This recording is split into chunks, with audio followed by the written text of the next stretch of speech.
night they laughed at me, the air in the old Trastevere attic felt thick with varnish and something brittle.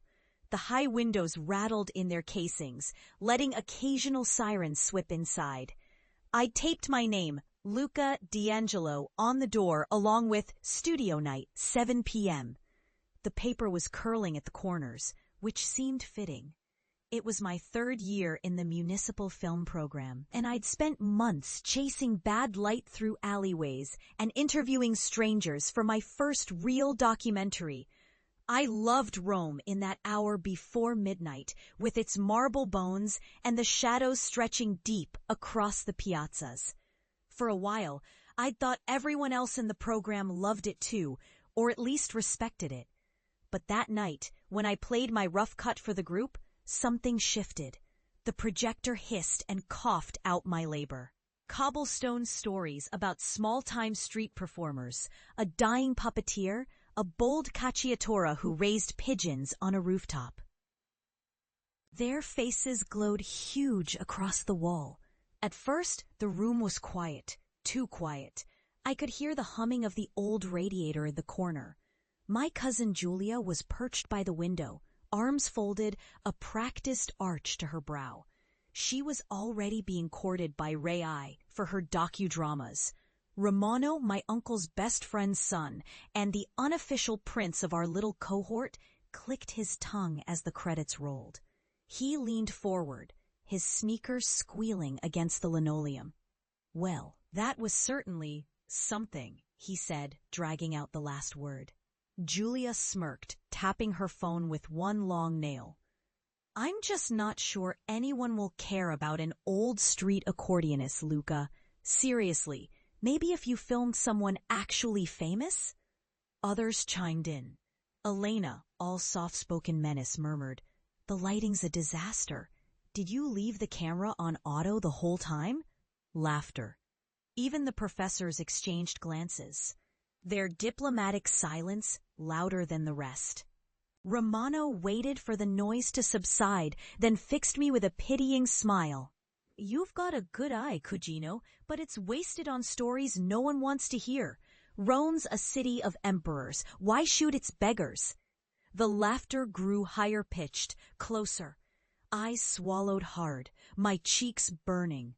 Above the drumming in my ears, I caught my mother's voice-stored memory, sharp as the clink of espresso cups, reminding me once more that this wasn't a respectable trade. That the only films Italians cared about were the ones that sold tickets, not these little experiments.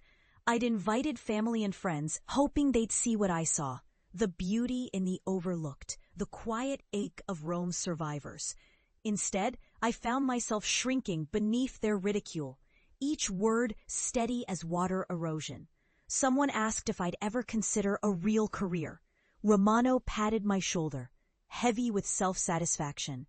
"There's still time, Luca. There's always the restaurant. Your father needs help." By the time the room cleared out, the city hummed with rain. The last few guests handed me critiques scrawled on coffee-stained paper. I nodded, thanked them, and locked the door behind them. Alone, I rewound my film and watched it in the dark, letting it wash over me until the city quieted again. That was the night I almost quit. But I didn't. I couldn't. I stopped showing my edits to family and friends. I worked sunrise to sunset shifts at my father's trattoria, mopping floors and serving gnocchi to tourists who sometimes mistook me for a guide.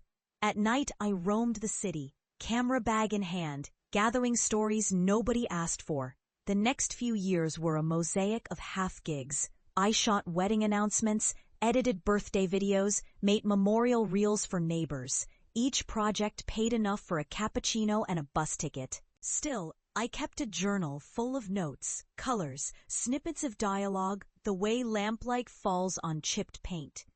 I filled hard drives with faces no one else cared to name. My father tolerated all this with weary eyes.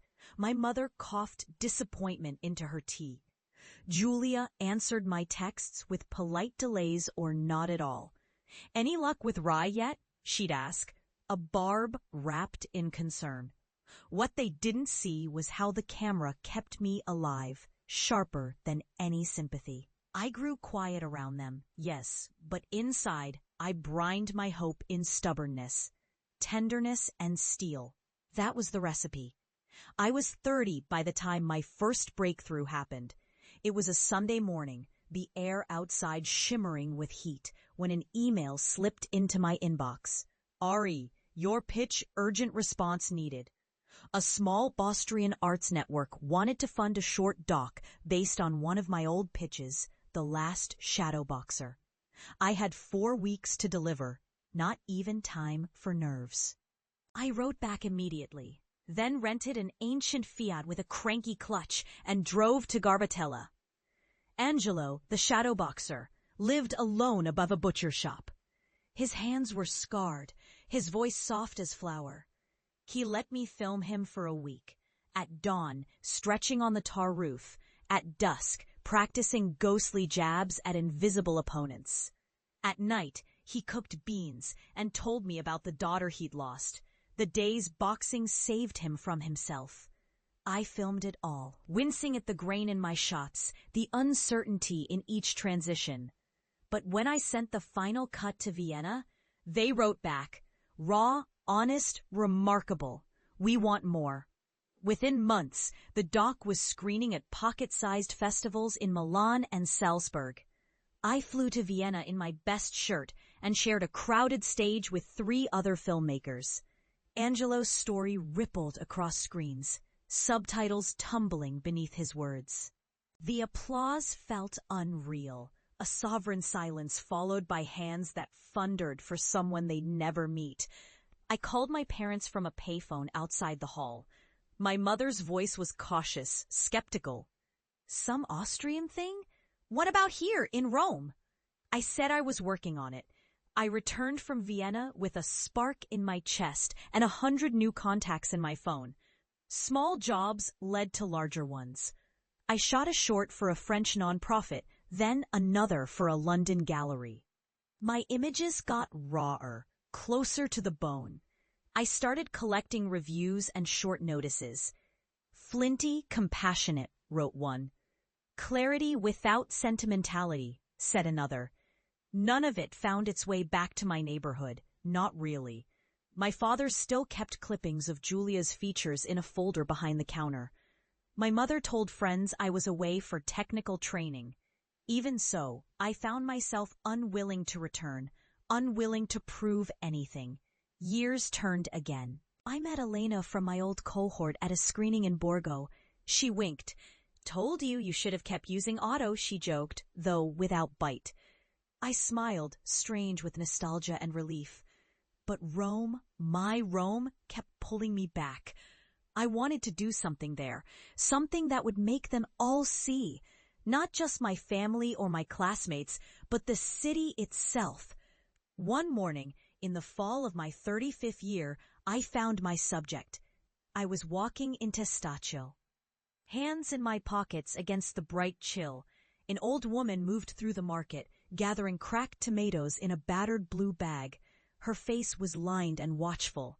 I recognized her, Teresa, once a singer in the backroom bars, now a scavenger in a city of speeding scooters and indifferent passers-by. I remembered catching her voice as a boy, liquid and sharp, rising over the slosh of whiskey.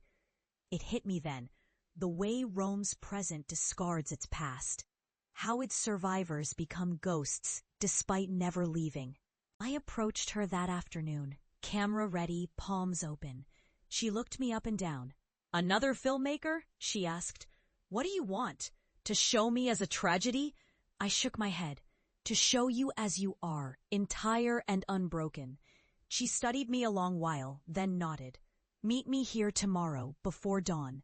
So began the longest, loneliest project of my life. For 9 months, I followed Teresa, from the brickwork lanes of Testaccio to the humming ruins of Ostiense. I filmed her rituals. Singing to pigeons, trading gossip with butchers, drinking coffee from chipped glass. At night, she told stories about her 20s, of men and music, revolution and loss. I filmed the city through her eyes. The gold poured across church domes at sunset, the deep indigo of empty palazzos, singed day scene, one-day experience. Sometimes I believed in what I was making. Other times my doubts circled like crows. Who would care? I heard Romano's voice in my head, "Why beggars, Luca?" and tried to drown it out with purpose. But by spring, Teresa was allowing herself to sing again, a rough aria inside a shuttered bakery, ear softly in her sleep. I kept the camera close and let her be music. When we finished, I stitched the footage together by hand, each sound and cut done in the dark quiet of my apartment. No big sponsors this time, no eager producers, just underground money and borrowed equipment. But I sent it out, to festivals, to networks, to anyone who'd listen. Mostly, the responses were polite no's. Still, a few said yes. A micro-festival in Palermo agreed to open with it, then a small screening at the Cineteca in Rome. I spent nights awake, nerves flaring. Part of me wanted to invite my family. The other part wanted to leave them in the past, safe inside their ridicule. In the end, it was Teresa who decided for me. "You must bring them," she said, arms crossed but eyes suddenly kind. "You want them to see you? Then let them come." So I sent invitations, every one with my name in shaky print at the bottom. To father, to mother, to Julia, to those I once called friends. I invited the old professors, even Romano. The festival night arrived beneath bruised clouds, the crowds buzzing in the marble foyer of the Cineteca. I brushed past old classmates, avoiding their looks. Then slipped into the shadowed front row. I pressed my hands together until my knuckles gleamed. I spotted my parents before the lights dimmed, father stiffer than usual, mother's mouth drawn in a worried red line. Julia wore a new dress, her arm looped through her boyfriend's, her eyes scanning the crowd with the poise of television. At the aisle, Romano nodded once, smug, head cocked like a critic. A hush fell.